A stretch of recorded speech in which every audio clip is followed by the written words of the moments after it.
Coba bayangkan begini, Anda sholat dari ba'da isya. Sholatnya 2 rakaat, 2 rakaat, 2 rakaat sampai menjelang fajar. Fajar mau tiba tutup 1 rakaat. Pertanyaan saya, berapa rakaat sholat Anda tunaikan? Mulai ya.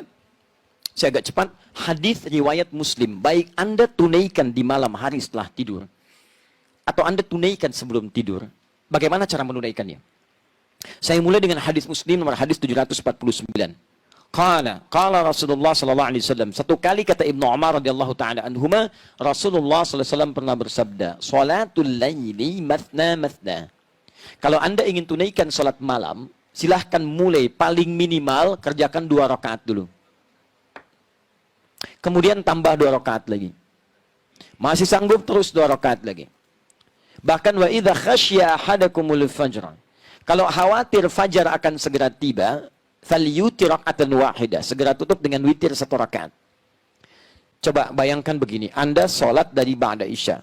Sholatnya 2 rakaat, 2 rakaat, 2 rakaat sampai menjelang fajar. Fajar mau tiba tutup 1 rakaat. Pertanyaan saya, berapa rakaat sholat Anda tunaikan?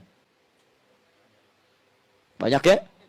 Nah, apa kesimpulannya? Cara memahami hadis ini artinya tidak ada batasan spesifik dalam sholat malam ini. Tapi paling minimal Anda tunaikan 2 rakaat. Tutup dengan 1 rakaat. Ustaz, kok ada peluang 2 rakaat? Jangan bayangkan semua orang tunaikan ba'da isya. Ada orang yang tidur dulu. Subuhnya 3:34. Dia bangunnya 3:1/4. Waktu dia harus bagi antara sahur dengan kemudian sholatnya. Ada peluang nggak? Baik, misal dia bisa kerjakan 5 menitnya. Dia bagi-bagi di situ. Dia punya waktu di situ 19 menit. Ya 10 menit dia tunaikan misalnya untuk sholatnya. 2 rakaat tambah witir 1 rakaat. 10 menitnya digunakan misalnya untuk makan sahurnya. Atau 9 menit 10 menitnya. Baik, maka dia punya peluang 2 rakaat kerjakan, kemudian 1 menit 1 rakaat tutup dengan witirnya. Artinya apa? Kesimpulan umumnya adalah Nabi pertama tidak membatasi jumlah rakaatnya. Jelas ya? Tapi paling minimal berapa? 2. Witir berapa? 1. Jelas? Oke, sekarang muncul pertanyaan, ya Rasulullah, kalau nggak dibatasi begitu, nanti rakaatnya berantakan.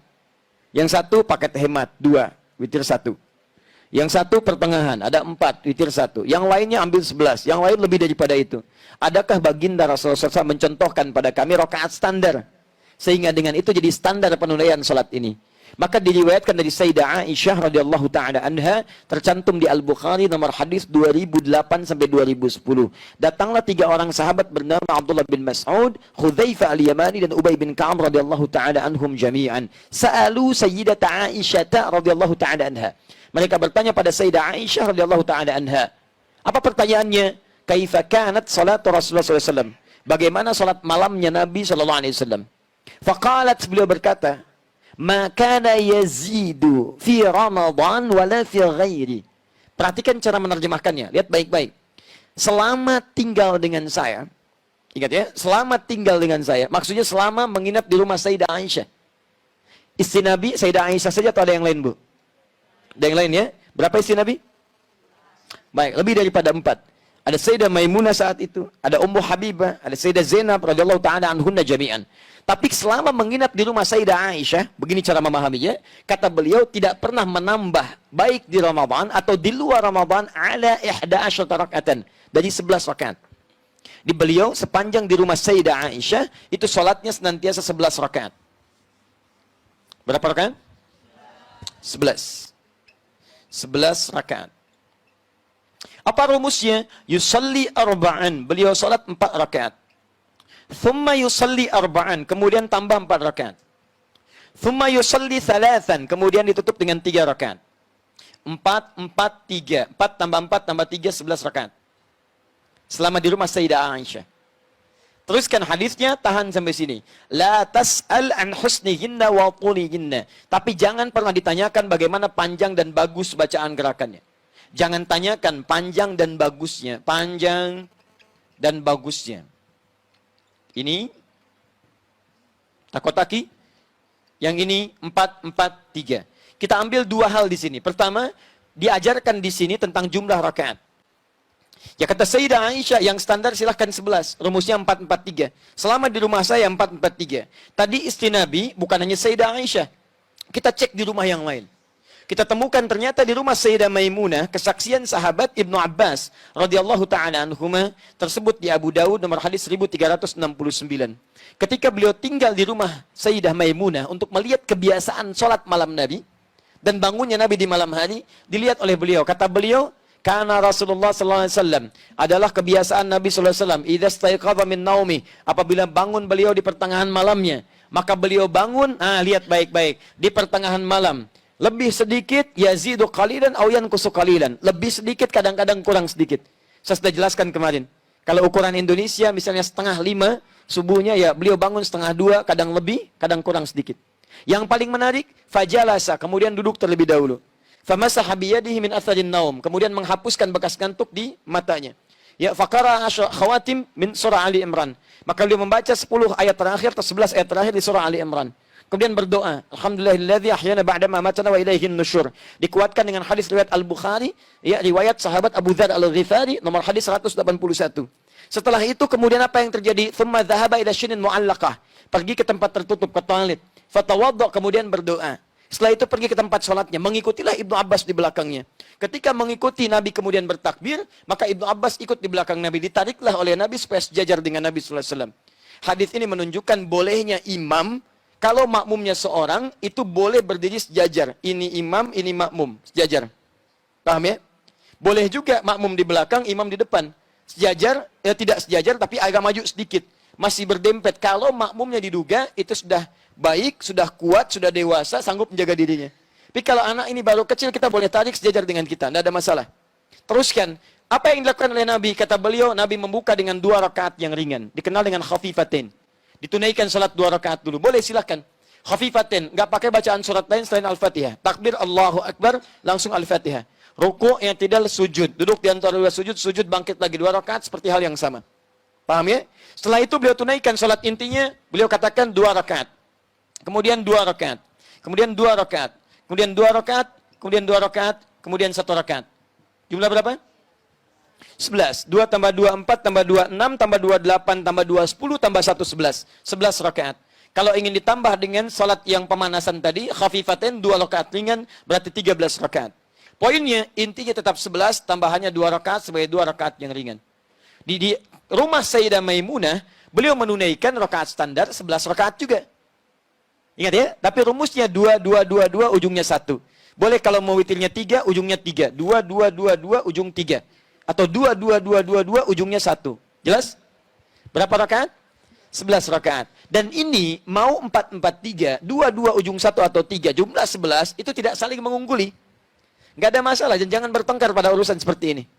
Oh yang benar itu 11, 4, 4, 3, formulanya bagus. Kemarin Bayern Munchen ngalahin Hamburg juga 4, 4, 3. Misalnya, sampai jadi juara misalnya. Dan seterusnya. Tapi kan nggak bisa. Bayern Munchen kan dikalahin sama Madrid, rumusnya bukan 4, 4, 3. Itu urusan yang lain. Ya, nah kita kembalikan ke sini teman-teman. Ini boleh, ini boleh. Paham? Baik, sekarang sebentar. Kalau saya pengen 23 rakaat, boleh nggak? 37? 41? Masya Allah. Dari mana taunya? Oke. Nah, baik. Sebelum sampai ke sana, kita pahami dulu pemaknaannya. Lihat sini. 11 ini, lihat rumusnya. Jangan pahami sampai 11 dulu. Tapi jangan dipisahkan dari sinergis yang pertama tadi, lihat keterangannya. Jangan tanya panjang dan bagusnya. Jadi 11 ini tidak boleh dipisahkan dari panjang dan bagus. Diukur kemudian oleh sahabat yang 3 orang tadi, seperti apa panjang bagusnya. Maka dimulailah Hudzaifah al-Yamani radhiyallahu ta'ala anhu salat di belakang Nabi. Begitu salat betul memang panjang dan bagus. Saking bagusnya kata beliau, ini salat paling enak yang saya rasakan. Kalau baca ayat doa, berdoa, tenang hati saya. Baca ayat surga, pengen cepat ke surga. Baca ayat neraka, takut dengan neraka. Allahu Akbar, enak salatnya. Saking enaknya tak terasa, rakaat pertama 100 ayat Al-Baqarah. Enak. 1 rakaat 100 ayat. Ruku, bangun lagi, sampai bangun teruskan lagi. Itu masuk diceritakan, penasaran, benar enak. Sholat di belakang Nabi, enak betul. Wah, nikmat sholat di belakang Nabi. Diikuti bacaan, karena beliau ahli Quran, ahli qiraat. Di bacaan Nabi itu diikuti supaya nanti saat bacakan ingin serupa dengan bacaan Nabi, indah. Makanya sesekali Nabi sering katakan, Abdullah baca. Ya Nabi, engkau kan yang Nabi. Tidak ada salahnya kan saya mendengar bacaan Anda. Indah. Begitu diikuti sampai 100 ayat Al-Baqarah, dikira akan ruku, ternyata diteruskan. 286 ayat Al-Baqarah sampai selesai. Dikira akan ruku, nyambung ke Ali Imran, 200 ayat. Dikira akan ruku, nyambung ke An-Nisa, 176 ayat. Baru setelah 176 ayat, beliau kemudian ruku di situ. 5 juz 4 halaman, rakaat pertama. Luar biasa, lebih banyak dari yang semula. Dan besoknya tidak pada ikutan lagi. Ya. Kenapa? Bukan karena banyaknya. Bukan karena banyaknya. Karena nanti Imam An-Nawawi, dia punya kitab namanya At-Tibyan fi Adab Hamalatil Quran. Anda yang senang dengan edisi bahasa Arab, cari terbitan Darul Kutub Al-Islamiyah, halaman 37. Ya, warnanya merah marun, paling kanan sebelah atas. Ya, paragraf 1 baris 1 sampai 3. Itu disebutkan di situ bagaimana sahabat Nabi sepeninggal Nabi, Utsman bin Affan, kemudian ada Abdurrahman bin Auf, Tamim Ad-Dari radhiyallahu taala anhum jami'an, itu bisa menunaikan salat-salat malam sampai khatam Al-Quran. Khatam Al-Quran. Itu luar biasa. Ya. Nah, tapi poinnya adalah, kenapa kemudian mereka tidak mengikuti Nabi lagi? Kata Abdullah bin Mas'ud, saya khawatir sering menduga, ini di mana posisi ayat yang mana rukunya Nabi. Supaya saya bisa praktekkan dalam sholat kemudian. Karena saya sering menduga, saya khawatir saya nggak khusyuk, akhirnya berpisah dengan Nabi di kemudian harinya. Tapi prinsipnya dibawa oleh mereka. Ternyata Nabi itu kalau sholat, pertama bacaan ayatnya selalu berusaha panjang. Ini kita ambil rahasianya. Kedua, dibaca dengan tenang. Sehingga ada pengaruh kepada roh, kepada jiwa. Yang ketiga, bahkan selesai sholatnya, itu tidak langsung bangkit, istirahat sejenak. Dalam istirahatnya berdoa, beliau memohon ampunan kepada Allah. Allahumma innaka afuwun tuhibbul afwa fa'fu anni.